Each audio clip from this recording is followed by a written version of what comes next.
Je n'ai jamais oublié. C'est toujours resté en moi. Et je me demandais où elle était, si elle me cherchait.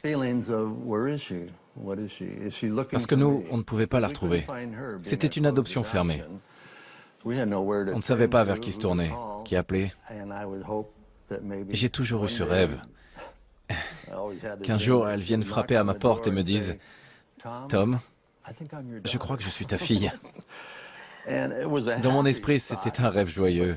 Mais j'imaginais immédiatement ma femme dans la pièce d'à côté qui me disait « Qui est-ce, chérie? Tu me la présentes ?» Donc j'espérais et en même temps, j'avais peur. Incroyable. De l'espoir et en même temps une peur, quoi. Et quand vous recevez ce coup de fil, donc de cette jeune femme qui était tombée enceinte de vous, mais que vous n'avez plus jamais revue, qu'est-ce que vous avez ressenti?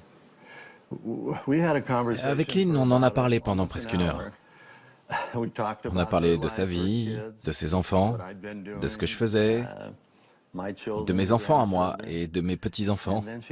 Et puis elle s'est mise à me parler d'Isa, où elle vivait, sa famille.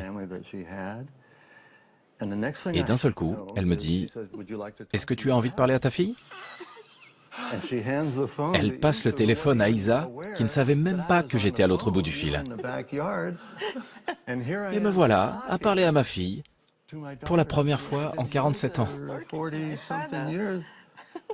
Je me souviens des premiers mots que je lui ai dit. Pardon. Le premier mot que je lui ai dit, c'est « Je t'aime. Je t'ai toujours aimé. Tu as toujours été dans mon cœur. Et je ne t'ai jamais oublié. » C'est comme ça qu'a démarré la conversation et notre relation.